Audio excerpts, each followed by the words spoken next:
who I've been working on getting out here for a few years, actually. I've been working on Radhika Balakrishnan. She's currently a professor of women's and gender studies at Rutgers University, and she's also executive director of the Center for Women's Global Leadership there. She's an economist by training. She got her PhD in economics from Rutgers, and now is home again.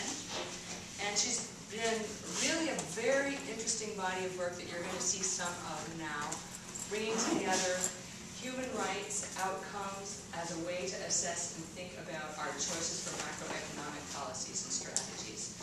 Radhika's got a number of pieces out. You have some of this attached to the web announcement of this seminar to look at. And in addition, she has a book coming out this fall called Human Rights and Economic Policy, Holding Governments to Account. I forgot to ask you if you want to take questions as you go, or just questions of clarification and substantive questions at the end. Yeah, I'd say clarifications as I go, and then we could have a conversation at the end. Perfect. We'll do that. And I think the floor is yours. Thank you. And the book is me and Diane Nelson. You and Diane Nelson. Yeah, another very eminent development scholar. Diane Nelson is a co-author on the book and quite a bit of the work that you've done in the past. So it's kind of, I'm presenting that part. Thank you, Mary. Thank you. And as Mary said, she has been asking me to come here for quite some time, and I finally was able to come. And this morning I was taken on a tour of all the incredibly beautiful flowers around town, and it was worth the 6-hour plane ride to see those flowers.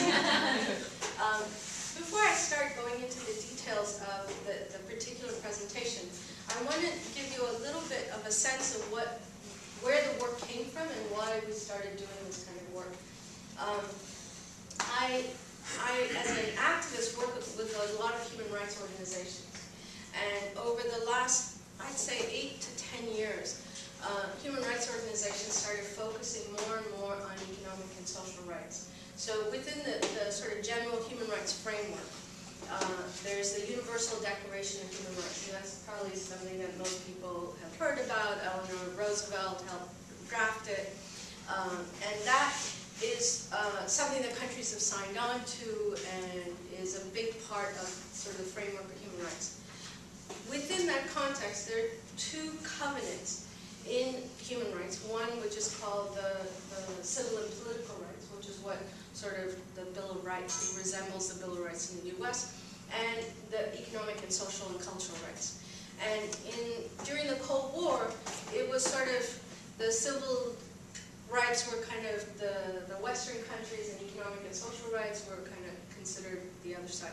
The end of the Cold War has actually brought a lot more attention to the economic and social rights. And the drafters of these covenants always felt that both of these were indivisible, that you couldn't really separate out civil and political rights and economic and social rights.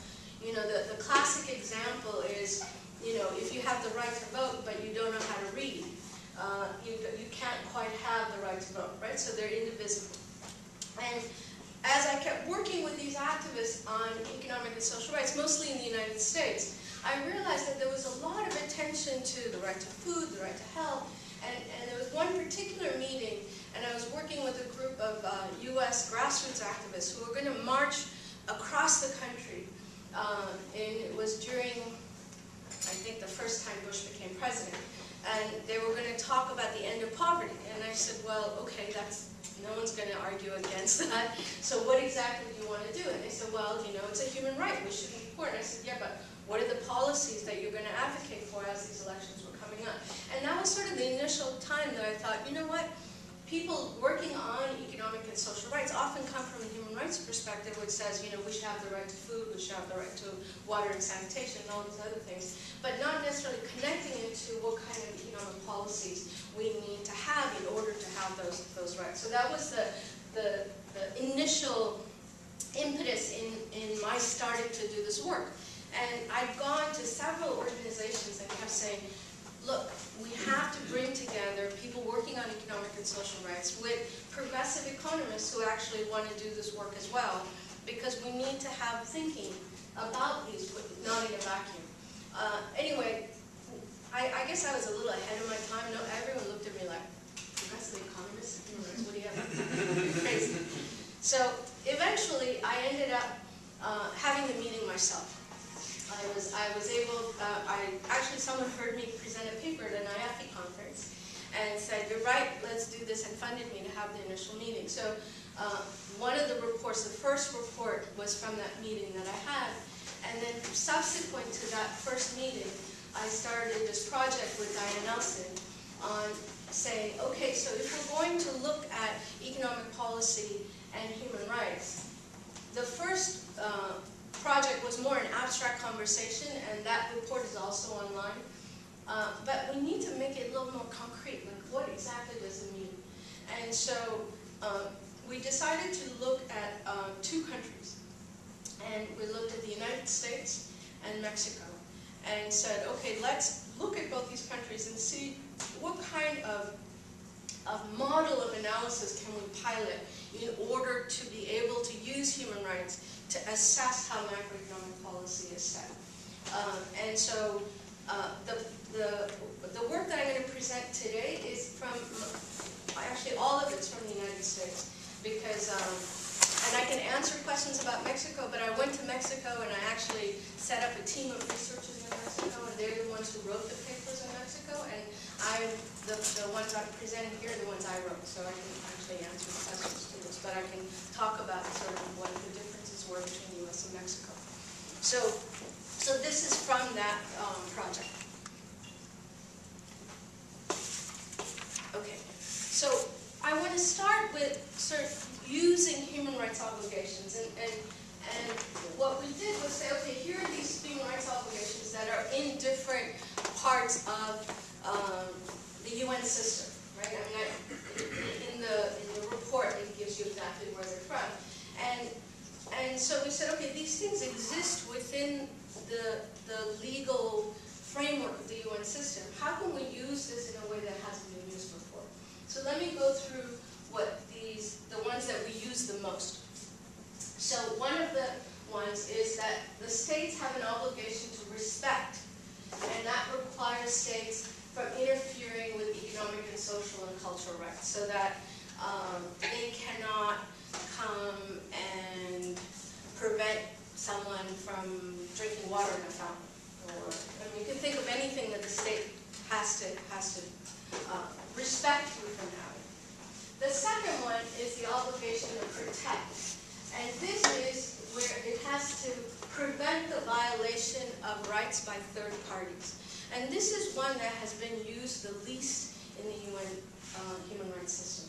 And I'm not going to talk about it as much in this presentation, but we've been using this quite a bit in terms of the financial crisis. And what was the violation to protect in terms of the kind of re-regulatory processes that took place that caused the financial crisis, to be able to claim that that is a violation of human rights within the international code is pretty powerful. And so we've been writing on it, and we're trying to push that as an agenda, and I can talk about that aspect of the work in the conversation. And the third is the obligation to fulfill, which is that they have to take appropriate legislative, administrative, budgetary, I was just at the presentation about the budgets for the university and how it's being cut. So the right to education is also a budgetary allocation, and you can talk about how that right might be being diminished because of the lack of resources. So those are the 3 big ones that come out of what are called the Maastricht guidelines. And then within that, we look at what's called the obligation, and this is also in UN. So none of these things are things we've made up. Because, you know, as economists, we can make up theories, but what we do is we actually use things that governments have already agreed to then say, what does that mean about the kind of economic policy to conduct? So there's an obligation of conduct, which says that the state, and all of this is to the state, the state requires actions reasonably calculated to realize the enjoyment of a particular right. So what are the kind of things they're doing to make sure that there's people who have the right to food, they have the right to education, the right to water and sanitation, different kinds of rights. What is the conduct? And then you double check it with the obligation of results. So even if there's a conduct, is the results the same, right? And has it accomplished these rights because of the conduct that they had? So this is sort of the kind of theoretical framework that we're using in order to look at economic policy. Okay, a little bit more on human rights language. So one of the obligations are, these are the ones we've used the most. So the first one is the requirement for progressive realization. So economic and social rights are a little different from civil and political rights. Civil and political rights, for example, the right to free speech is immediate. Right? You have the right to free speech. The right against torture should be immediate. Not always, but it should be. But economic and social rights are not immediate. It's not as though this moment you have declared the right to food and therefore everyone has it. But what the state has an obligation to do is to progressively realize it, right? So they have to show that they're moving towards getting that right. And that any violation of that moving towards is a problem, right? So progressively realization. The use of maximum available resources. Now this is one, so what that says is that the state has to use its maximum available resources to realize their economic and social rights. This is an area that actually is very under-theorized in the human rights framework. So what it actually says is whatever resources you have, you should use it to its maximum availability in order to realize rights. And what we've done, and this is work that is actually I'm in the middle of, and we're about to publish it next week, is we're actually saying, okay, maximum available resources is not just the money you already have, but how did you get those resources? So we're looking at current issues of debt, deficit, ODA, and all of those things to try and say, okay, does human rights have something to say in that debate? You know, we were talking about lunch and European austerity. What does human rights have to say about those kind of economic policies? So, and as I said, we're just about to finish that. Minimum core obligation is that even in the moments of crises and economic austerity, whatever the thing, there's a minimum core obligation that every state has in terms of rights. And so are they meeting that minimum core? And we'll look at that. Non-discrimination and equality, another economic and social right, that whatever the right is, you cannot discriminate. And what's important about non-discrimination and equality, unlike the others, is that it's an immediate right. So even though it's progressive realization on the right to food, but if you're progressively realizing it, but women are not realizing it at the same level as men, that's an immediate thing that you have to correct. Or, you know, people of color are more disadvantaged. According to human rights norms, that's an immediate obligation that has to happen. So we actually look at non-discrimination and equality across all the areas of work we do. And the last is participation, transparency, and accountability, which are not terms you usually use with macroeconomic policy. And so what we're arguing is that participation, transparency, and accountability has to be part of macroeconomic policy because it's macroeconomic policy that gives you the framework in which you can realize these rights. So if those are not transparent, then how can you do it? Okay, so the book that's coming up, and also in the report that you look at, we looked at 5 issues in both the United States and in Mexico, and I'm not going to go through all of them. And it wasn't meant to sort of be the complete analysis of all these issues for both countries. I mean, but what we wanted to do was to pilot a kind of thinking about how to look at those issues. So we look at public expenditure, taxation,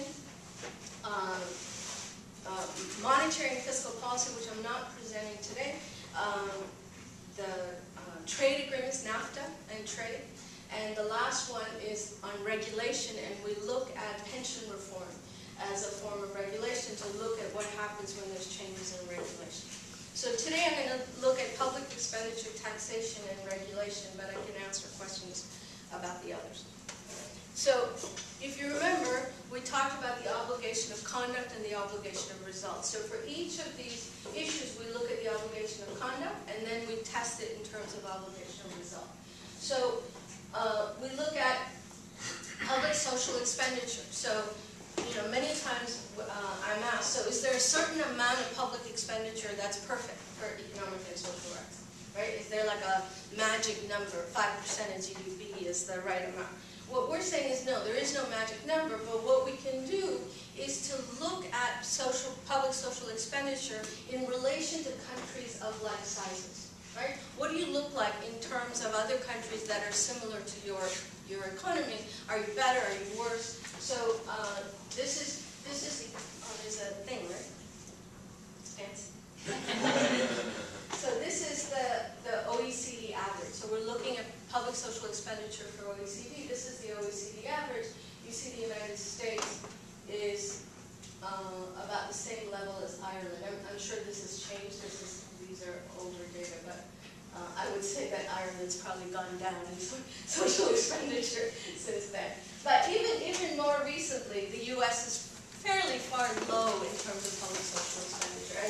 And the definition of that is an OECD definition. So, okay, so we could say that in terms of obligation of conduct, maybe you're not doing as well as your neighbors and others of similar sizes. So what does that include?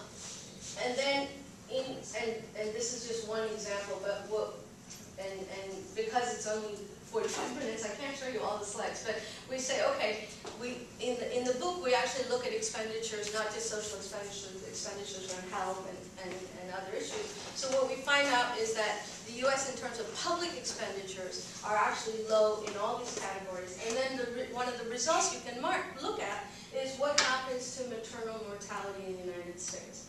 And what we find out is that as you decrease public social expenditure, your maternal mortality is going up. So, and what we're not saying is that therefore there's a correlation between it. It's just saying that you're supposed to be spending all this money on public health, but your maternal mortality rates are really low. And then, oops, sorry, and this is I think a better graph in relation to the social expenditure is to look at the maternal mortality in comparison to the other countries. So the United States is fairly high in terms of maternal mortality rates, and you see Mexico and Turkey and others being high. Someone had a question? Did you have a question? What is public social expenses? Public social expenditure, it's an OECD definition, which is to say that it's to take out expenditures on the military from public expenditures, because public expenditure can be on the military and other things. So this is public expenditure on things like education and health and whatever kind of programs you have. Right? So it's taking out, because one of the things, if you just look at expenditure, the U.S. spends a lot, but if you cut out the military part, it changes the amount of spending. So and as I said, it's an OECD definition of public social expenditure. Sorry, does it include Social Security? That's a Does the U.S. The notion of social public expenditure. Yeah, I'm not certain, but I'm pretty If you sure. have an older population, then chances are you're going to be spending more. Can you speak up? If you have an older population, chances are you're going to be spending more on social. Yeah, and that's true of all the countries. So it's not just the U.S. that has, you mean, funding for elderly. I'm not sure your question. He means if the percentage of the population in the country is older, then that's going to automatically increase that. It might. Yeah. It might not. They might not spend any money on the elderly, and they might be homeless. I mean, it doesn't mean it has to be. But there's always more than one way of provisioning each of these goods too, because it may be something which is culturally different. We've got the Social Security system. I understand Japan's totally private on this, that there's not some government ones, but do the elderly do rather well there? You know what? You have to speak up. It's very hard for me to hear from yeah, the room's bad for getting sound to go from here to here, but it's okay pretty hard. from I'm here to not here. quite sure what you're asking. Well, if you have one country that has a system that says that we handle these payments to the elderly publicly, and you have another country that has a similar system that says that we somehow handle these in a private manner. So, for example, it could be, if I'm not mistaken, Japan's elderly are encouraged to save for their own, and they tend to do rather well. Whereas in the United States, we do have the Social Security system. We've got a whole bunch of things on top of it because, I don't know, I'm a Generation Xer. I expect to get my $65 a month no matter what. But, I mean, the two groups could be doing just as well, but it won't show up in the Japanese measure where it will show up in the No, US. I mean, I don't think, we're not necessarily looking at specific programs. What we're just saying is there a correlation between public social expenditure and the result. So it's the conduct and result. So is there, I mean, so Japan's a great example, is doing it privately. And the other thing about what the sort of human rights norms say is that there's no, they don't take a position as to whether it should be public or private. So it could be, we could look at data, we found data where a country's not spending very much publicly, but the results are really good, right? So what we're trying to do in this framework is just saying, okay, can we assess what the government is doing? We're not assessing whether the result is better provided by the public form or the private one, but if it's doing it, how do we look at it in terms of result? Does that answer your question in some ways? Oh, wait. You'll wait. All right. So minimum core, another one of the things that we talked about is the idea is that the allocation and the structure of entitlements has to reach the most vulnerable and the poorest of the poor, right? And so that's one of the human rights obligations, is that if you're the poorest of the poor, you can't be left out. So, and this actually is an area inside in the human rights literature that is not well researched as to what this minimum core is. There's not really an agreement that across countries, across regions, is a minimum core the same across regions. It's not well researched, and it's actually one of the things that I'm slated to do more work on with a group of people, to bring in economists who've done work on basic needs, and I mean there's a whole body of economics work that has tried to grapple with this, to bring it together with human rights folks to say, okay, what do we mean by minimum core? Is there some minimum level that every human being on the world has to have? And as I said, it's not well researched, and it's one of these areas that needs a lot more work. And so, in terms of the U.S., we looked at food assistance programs and the right to food. And before I forget, one of the things that I'm always asked is that the United States actually has very, very, very few rights, because the U.S. has not ratified hardly any of the UN covenants or conventions. So the only ones the U.S. has actually ratified is the UN Declaration, obviously, and then the civil and political rights. CERD, which is the elimination of racial discrimination, and in that there's actually economic and social rights, but it doesn't have economic and social rights as such, but you cannot discriminate if you have any of them. And so I've been asked many times, how can you do a project on the U.S. when there's actually no legal obligation in the U.S. towards any of this? For example, we don't have a federal right to education. Right? That's not a national right. We don't have a national right to education. It's by states. And so what we've always argued is that it doesn't have to be legally binding, but it is about using these norms to try and set some kind of parameters which to look at it. And one of the things that happened recently, which changes this, is that in November, the Human Rights Council is the place where countries are reviewed in terms of their human rights obligation, and they've started last 4 or 5 years, a recent procedure called the Universal Periodic Review, right? And so what the Universal Periodic Review says is that they're going to look across a gamut of rights. So if let's say the U.S. has signed the elimination of racial discrimination, right? So whenever the Committee on Racial Discrimination meets for the U.S. has to write a report to say, this is how we're meeting the obligations of CERT. And then the committee meets, they look at their report, NGOs give shadow reports, then the committee goes back and they say, go back and look at this, this, and this. And so the only places the U.S. has been reviewed in the past are the conventions that they've signed. Oh, and the one on torture, which is actually the U.S. is going to be reviewed next year. But what the Universal Periodic Review did was it opened it up to not just the conventions that were signed, but to an entire array of obligations.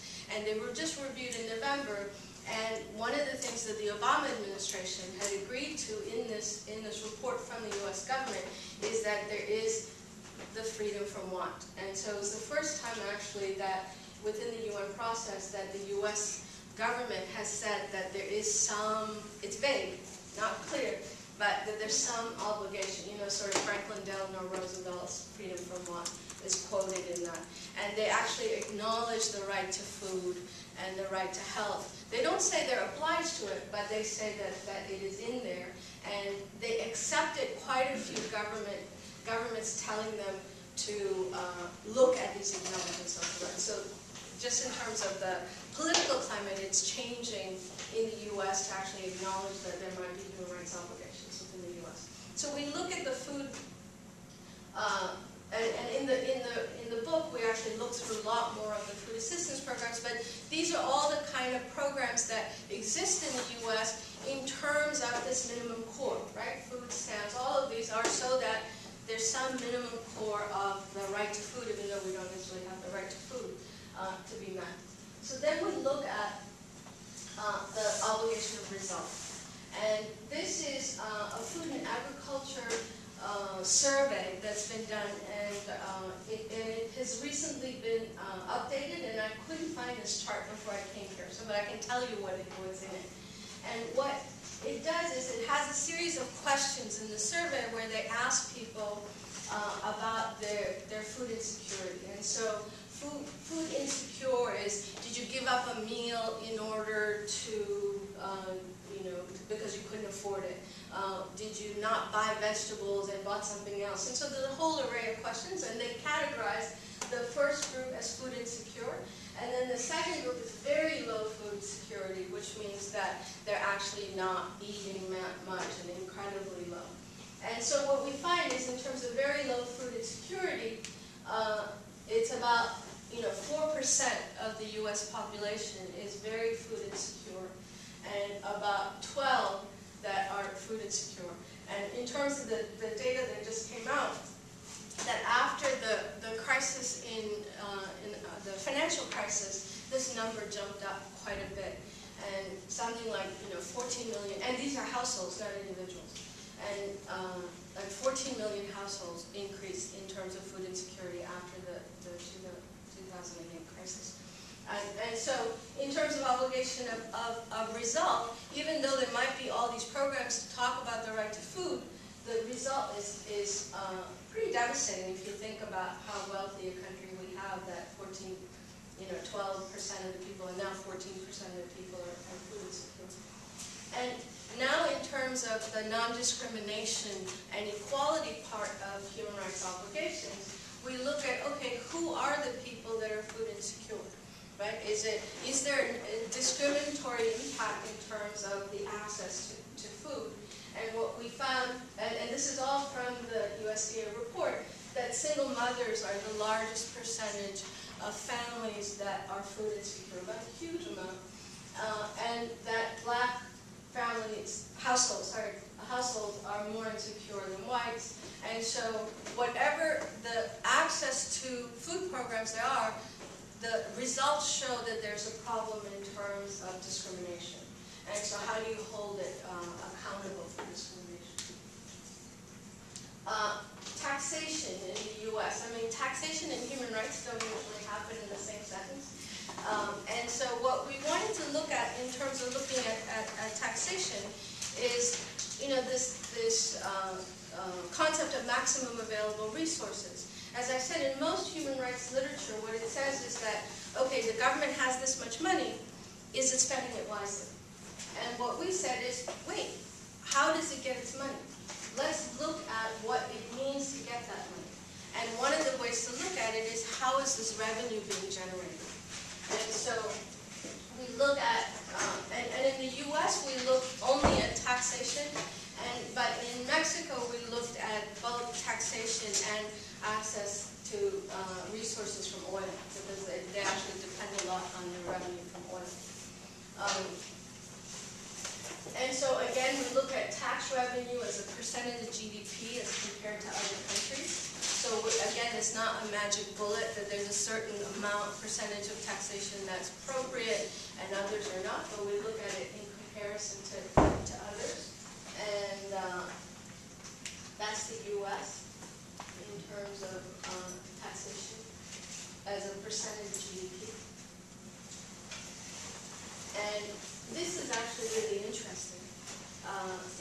state and local? Is that overall, or is that just federal? This is actually really interesting, right? This is tax revenue as a percentage of GDP in the United States. What happened here? Somebody got elected, I think. What? Somebody might have gotten elected in that year. Someone got elected, and there was something called the tax breaks to the very rich, right? And so when you talk about that, I mean, look at what happened to the revenue that was generated because of that, right? So this is so clear in terms of the deficits we're having, right? I mean, all we hear in the public forum is that, you know, cut spending because we spent too much. And if you talk about the obligation for maximum available resources, it's an obligation of the state to make sure to have enough resources to provide for economic and social rights. Can you go back to the previous slide for a second, please? It's not clear, is it? Will my pointer help? Yeah. That's the U.S. Okay. Thanks. Okay, and the last one that I'm going to look at is pension reform. And after I do these graphs, I actually want to talk a little bit about the kind of political work that we've been doing with this. So it's not only in the realm of the academic writing, but a lot of political work. So we look at, and the reason we pick pension reform as the sort of regulation to look at is that when we were conceiving this project, we said that we needed to look at what happens with sort of the privatization of public services, right?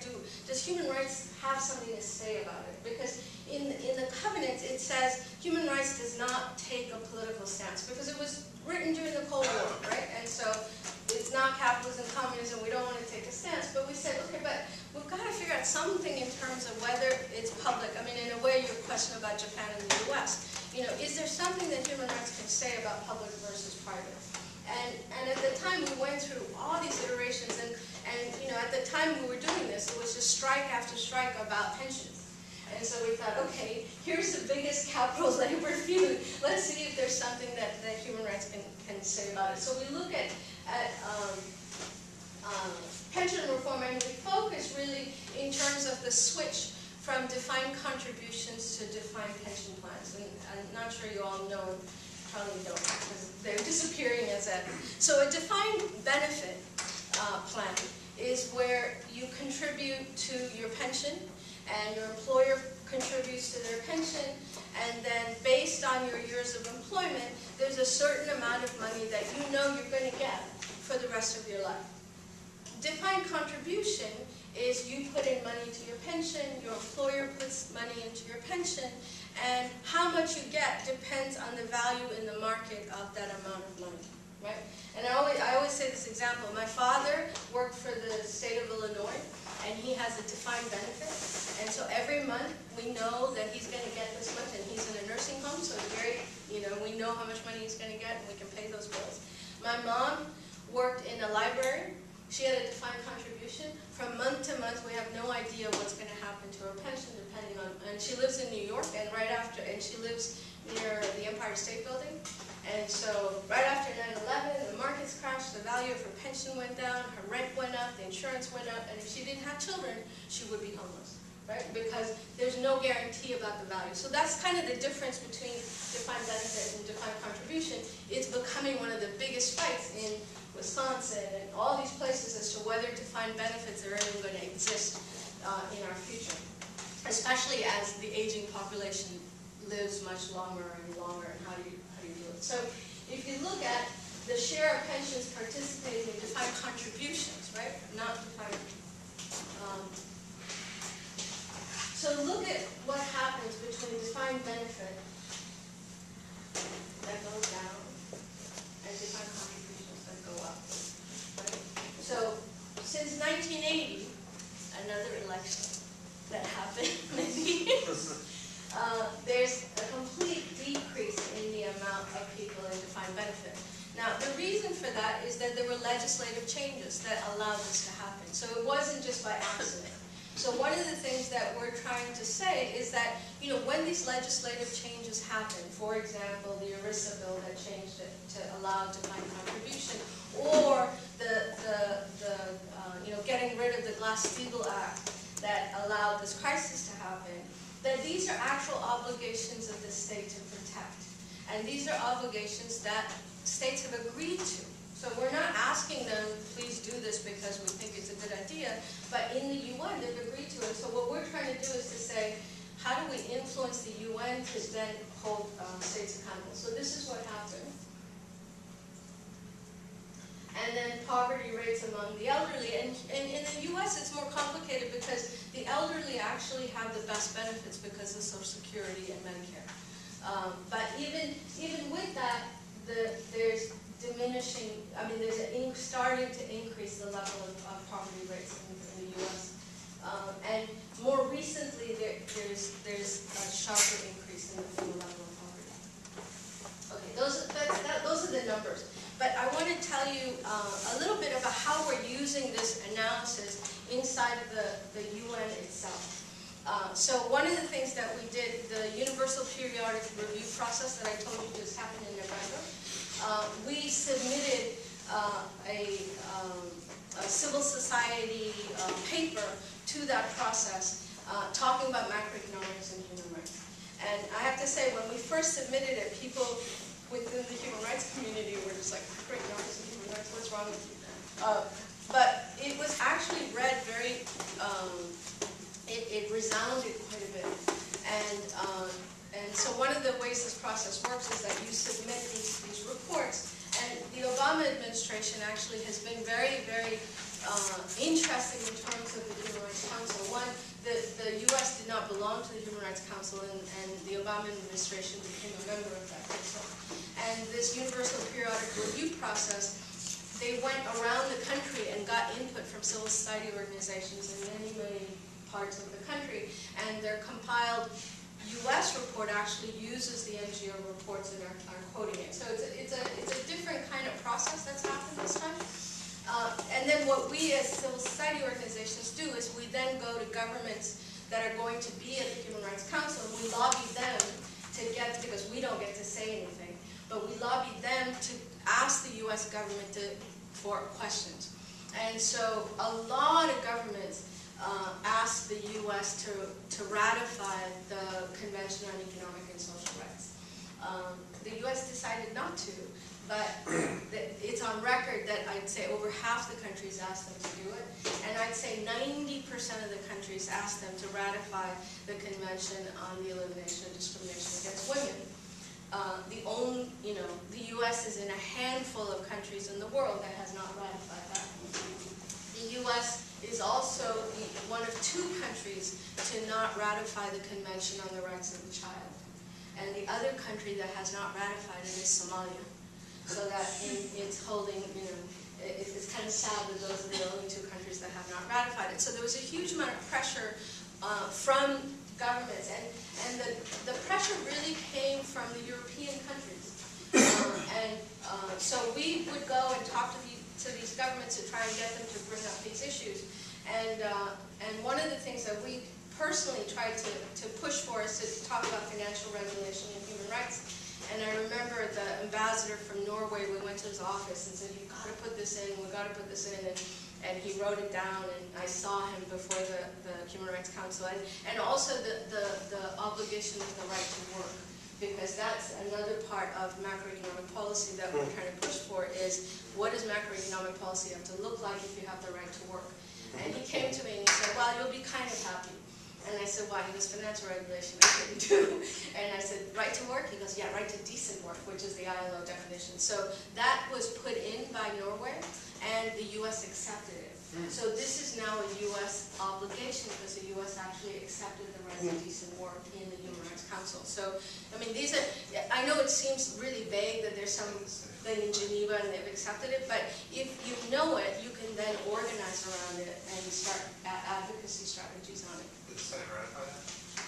Did the Senate ratify that? Because, we have a split form. No, this has nothing to do with the Senate. This is Can you explain, I was going to ask that, when you say ratify, for the U.S. government to ratify a treaty like Kyoto is... See, no, it has to go through Congress I mean, it has to go through Congress. No, what the Human Rights Council in its Universal Periodic Review does is that the U.S. State Department agreed and accepted the statements from Norway. That's totally meaningless. Pardon? That's totally meaningless. If you don't have 2/3 of the U.S. Senate ratifying it, it means nothing. Can I explain it?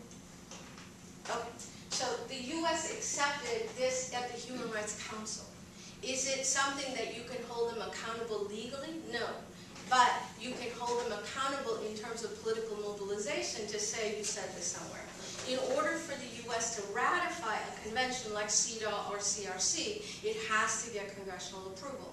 The Obama administration is pushing to have CEDAW ratified, and I've been working with many members of the administration, and they basically said, sorry, you guys have to mobilize and get your Congress to agree to this, because otherwise we can't do it. So to clarify, it's not that you can hold them accountable legally, but this is a moment to at least say the government has agreed that there is some obligation to do some work, and you mobilize from the ground to at least bring those issues up. But there's no, Congress has to approve. I mean, Clinton tried in CEDAW and it didn't work. When you said the U.S. had ratified a few provisions, but not most, it has ratified the civil and political rights. that's through the Senate. That's the Senate. Yeah, that's ratified. It's been done. It's Okay. a long time ago. Okay. And the Convention on the Elimination of Racial Discrimination. And That's ratified, and that's a legal obligation.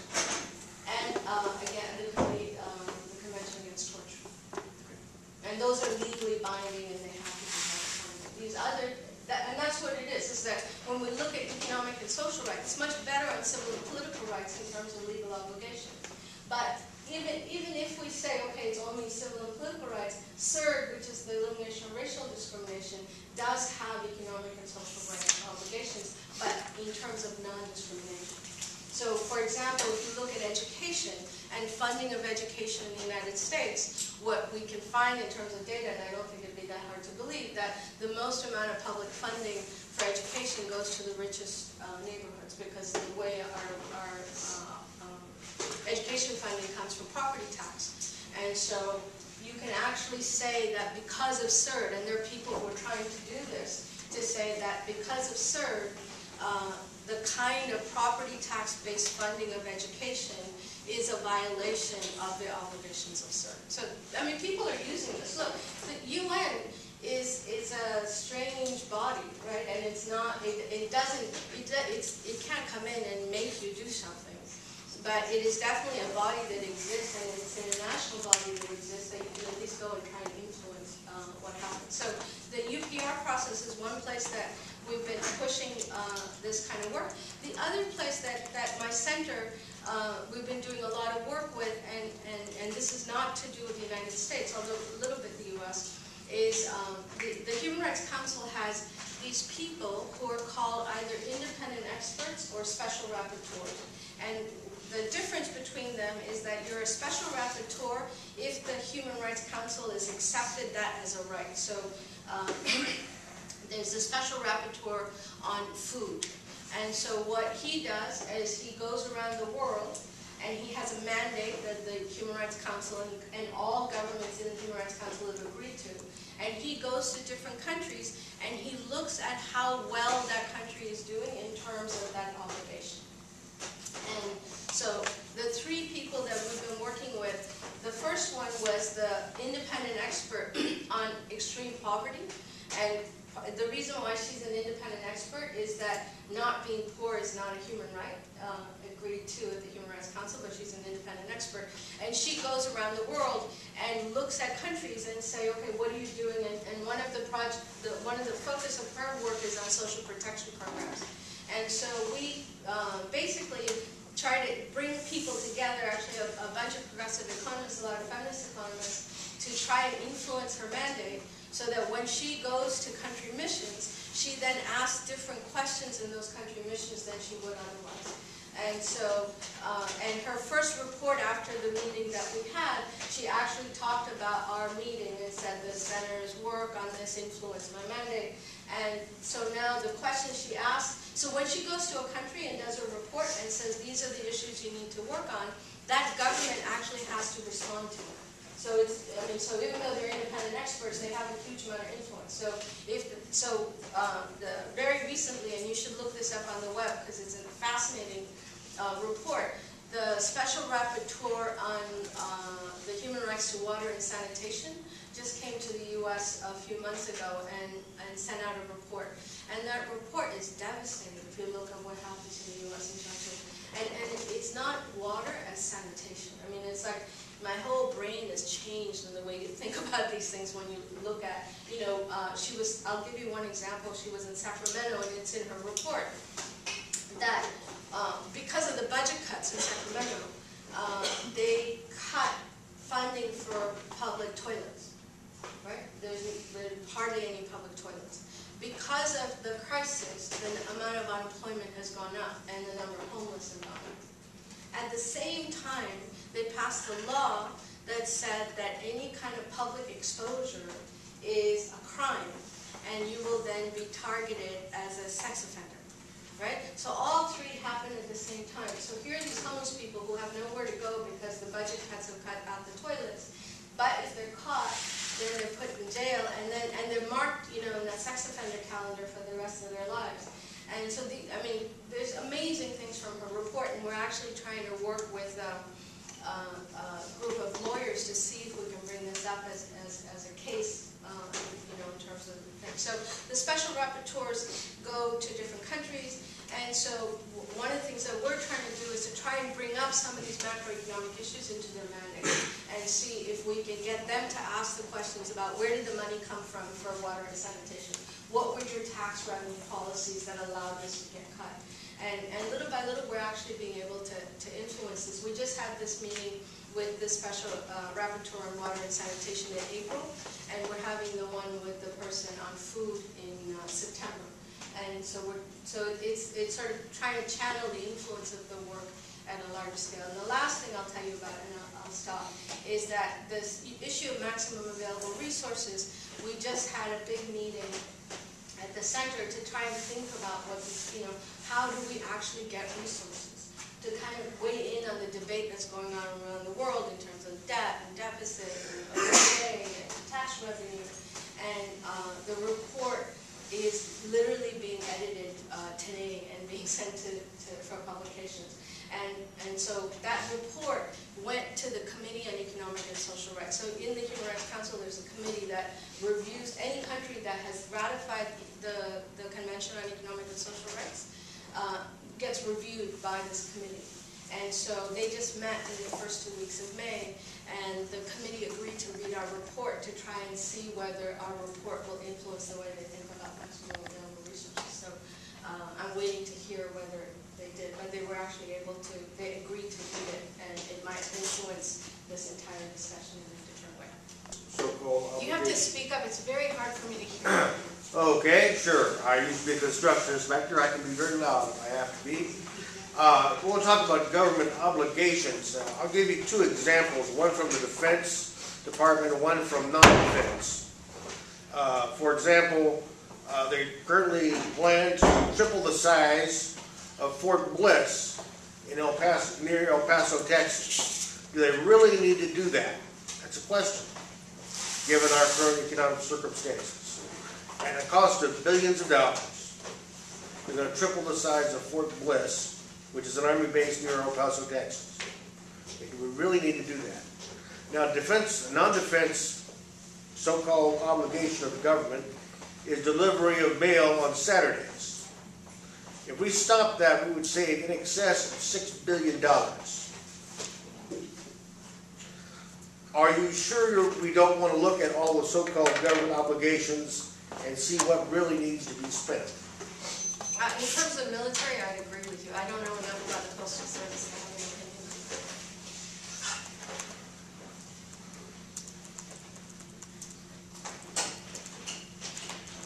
I have a very different question. I come sort of from an international background, as you can probably hear from my accent. And I'm sort of thinking, okay, so you've done this study on the US and Mexico. the US being one of the few countries that haven't actually ratified these conventions. And as far as the balance is between the macroeconomic policies and the outcomes, as you illustrated here, if I understood you correctly, one of the basic points is that through the fact that the US hasn't ratified this convention, you can't actually hold the government here accountable legally.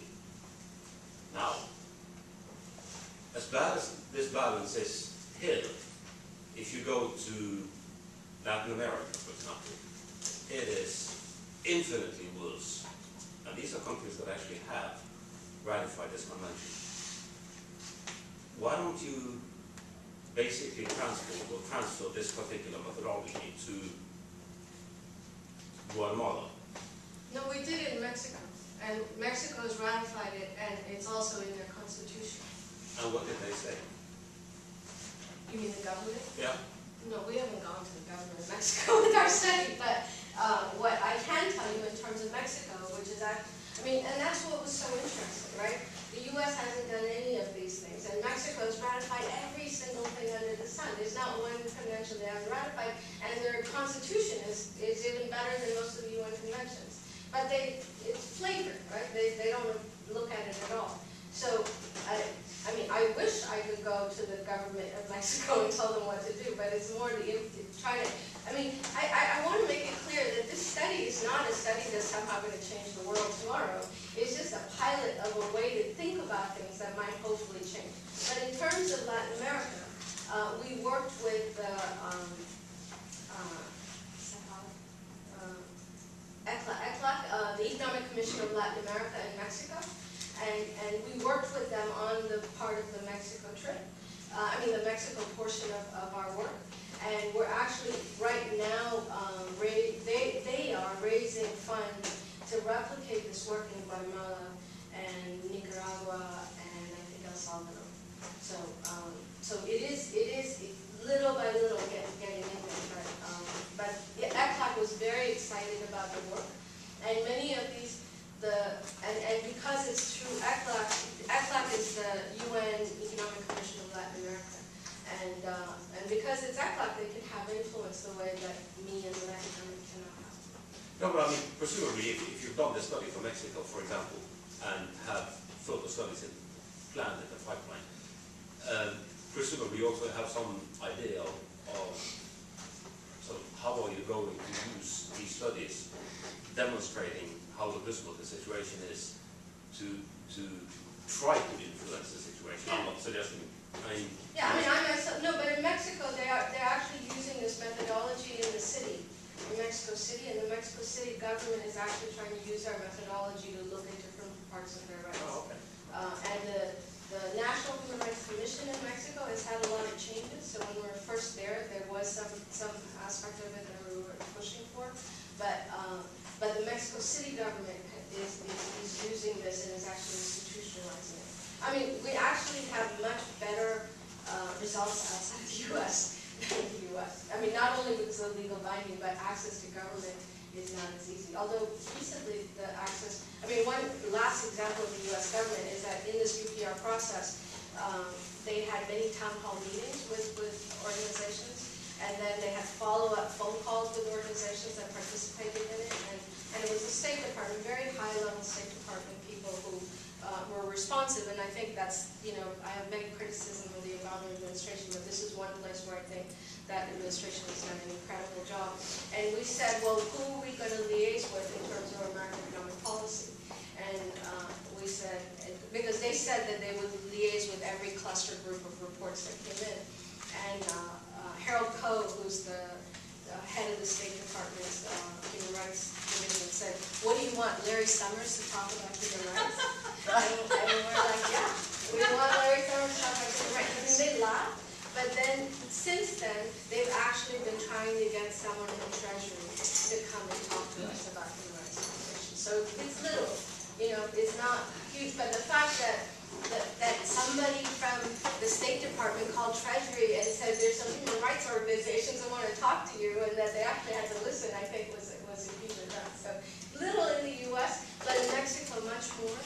And I think if this ECLAC project continues and does, I think that one's going to be much bigger.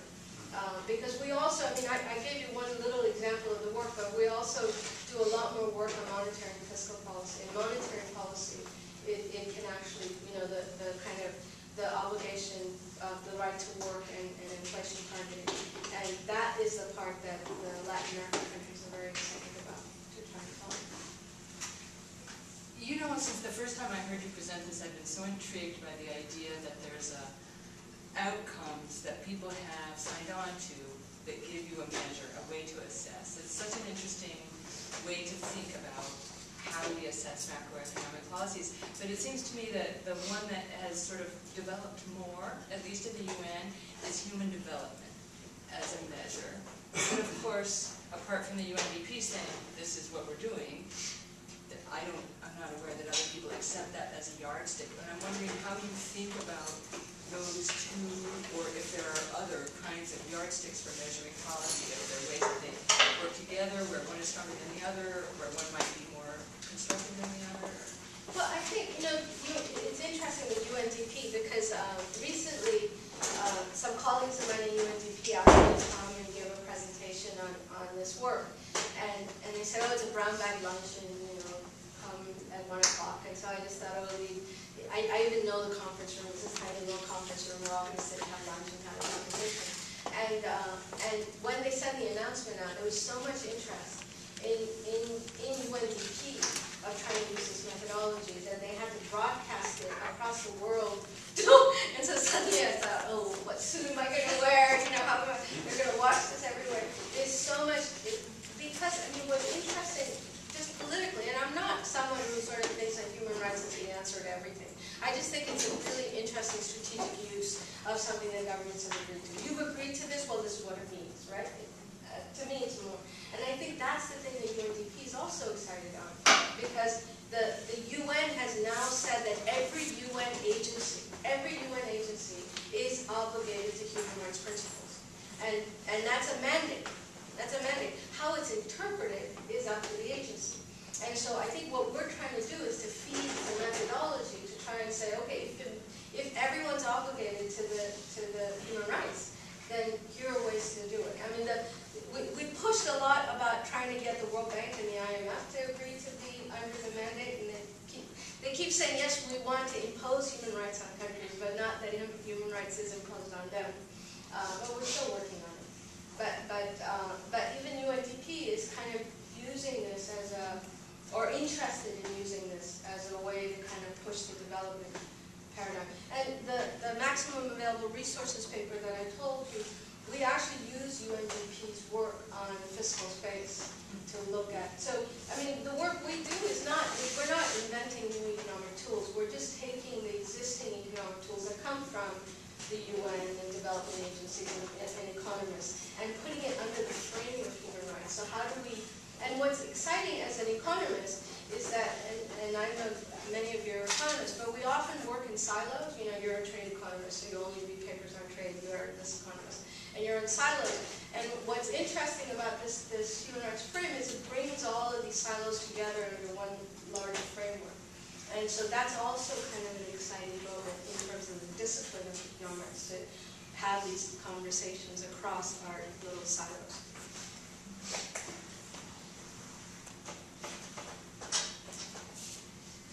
Just out of curiosity, when countries have ratified these bills, or these kind of like amendments, I guess, agree to them, has there been any discernible change? Has there been any discernible change after a country has ratified one of these like human rights, I don't know, agreements from the UN? I mean, do they actually change their behavior? Because it's like the case of Mexico is it's like so corrupt there that they can amend all day long, and like their tax structure is also so terrible that they can't fund anything. And so, I'm all for a measure, but I just wonder what the effect has actually been of these kind of policy changes on places where they're actually already having violations. Like the United States, I know that this is like very much not the perfect country, and we have a great deal of violations here.